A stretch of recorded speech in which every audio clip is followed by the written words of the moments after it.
In the wake of the president's Independence Day announcement that he intended to hold the People's Republic of China accountable, a story not covered by any major news agency, researchers from the World Health Organization are deploying back to the Republic of China to determine the origins of a novel coronavirus that has been attributed to the death of over 500,000 people worldwide.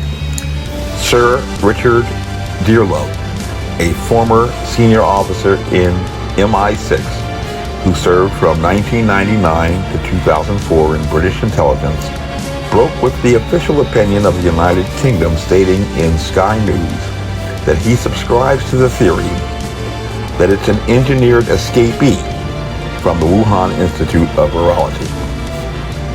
He clarifies his position with the caveat that he is not saying anything other than that it was the result of an accident and that the virus is the consequence of a gain-of-function experiment that was being conducted in Wuhan. Gain-of-function is basically taking a virus and giving it enhanced capabilities. And he declined to characterize it as anything particularly sinister. Similarly, as reported by Sky News, the U.S. intelligence community took the unusual step of releasing a statement to say it concurred with the consensus view that the disease was not man-made, but spies are investigating whether the virus might have been in a laboratory and leaked accidentally. By definition, if it is reported in the news that an organization is overtly performing some action, it technically fails to qualify as spying, even if so-called spies are performing the action. But not everyone is in agreement that a novel coronavirus was bioengineered at the Virology Institute in Wuhan. And in this debatable issue, arguably, or not, the leading proponent for the alternative point of view is Christian Anderson. Not Hans Christian Andersen, just Christian Anderson with a K, an associate professor of immunology and microbiology at Scripps Research, who on March 17th, the same day the nation's only doctor serving as a governor, Ralph Northam, began the lockdowns in Virginia, affirmatively stated, by comparing the available genome sequence for known coronavirus strains, we can firmly determine that SARS-CoV-2 originated through natural processes. And in this research paper, he endorsed the now defunct view that a nocturnal insectivore or bat from Yunnan, the location of the only bat coronavirus with which scientists have admitted that most successes in bioengineering occur, and 1,000 miles away from Wuhan, had some interaction with a bat in Guangdong, the source of the SARS bat coronavirus attributed to the outbreak in Hong Kong in 2003, and through somehow natural selection and evolution also acquired inserts from the HIV virus and happened to find a human at an open-air seafood market in Wuhan that set off a pandemic crisis. A nocturnal insectivore at a seafood market that happened to find the right guy. Okay. Talk about star-crossed lovers.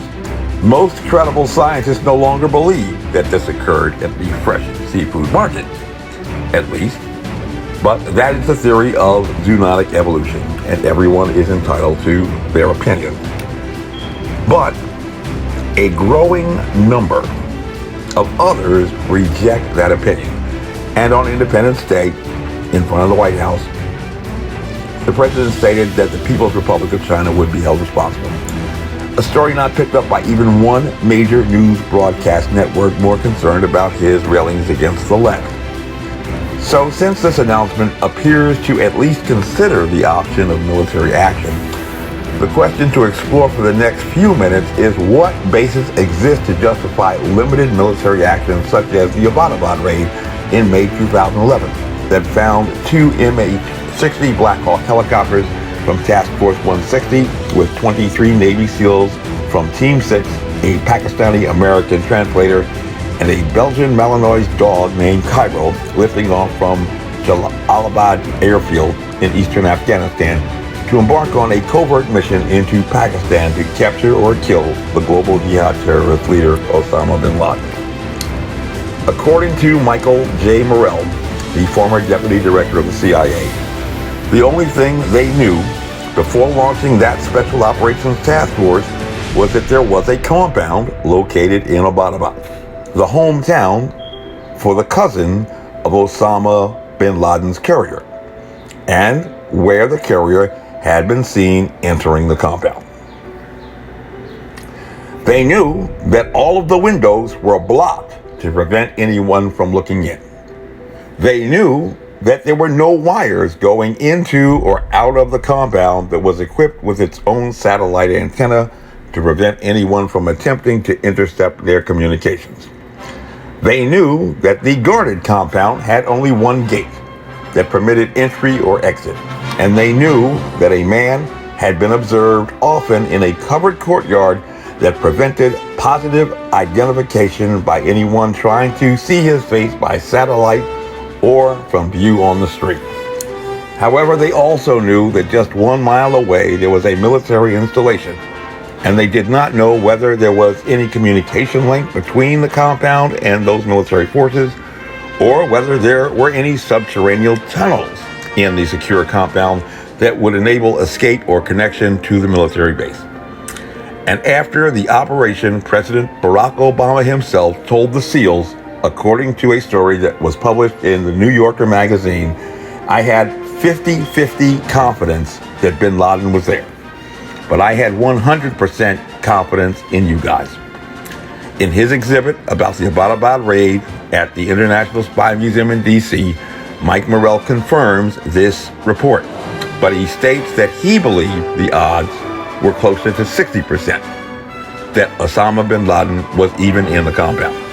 So if you believe that the Abbottabad raid was the right thing, like former Ambassador and now Congressman Don Beyer, who tweeted in celebration, "We did it," then to be convinced that military action is warranted in Wuhan, you only need to have a 50% certainty that the Wuhan Virologic Institute was responsible for the deaths of over 130,000 Americans and over 500,000 worldwide.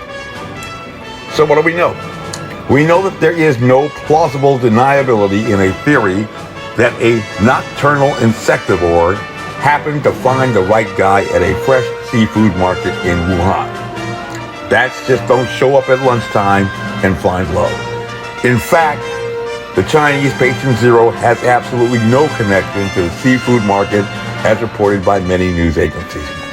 We know for a fact that the Wuhan Virologic Institute was not only conducting virologic research, but also specifically research on bat coronaviruses, because even the fact checker Snopes, in a story by Alan Kasprack in April, states that from 2014, under the Obama administration, the EcoHealth Alliance was awarded a series of grants totaling approximately $3 million by the National Institute of Allergy and Infectious Disease, a division of the National Institutes of Health, to study the risk of future coronavirus emergence from wildlife using in-depth field investigations across the human-wildlife interface in China.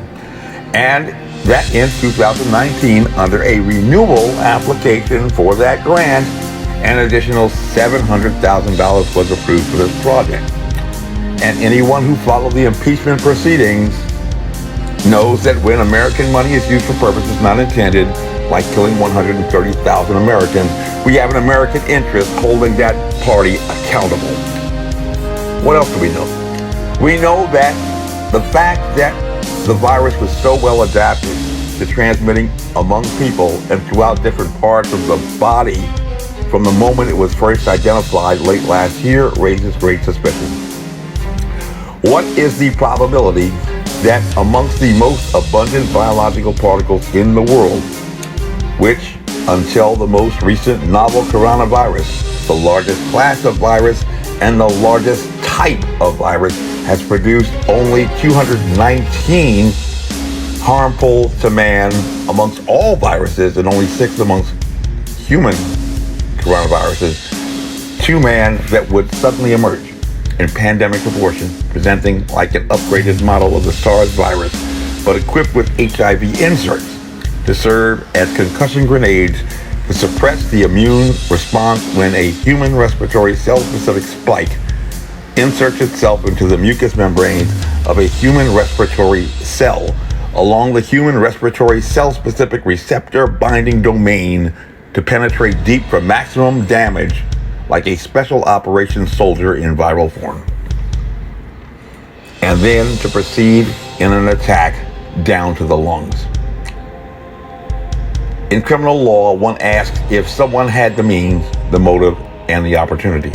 And certainly the presence of a virology institute conducting research on mammal viruses establishes a means and an opportunity.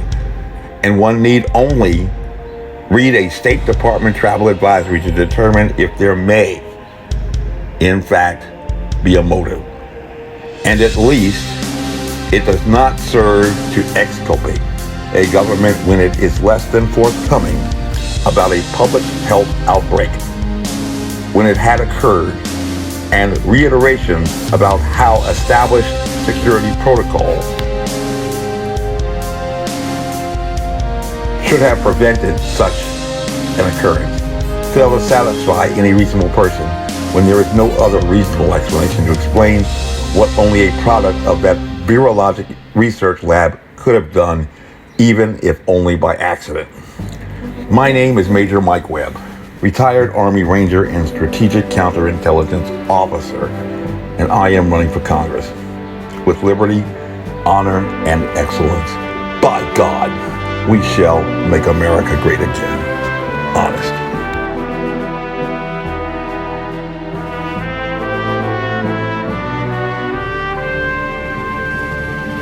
This advertisement was authorized by Mike Webb.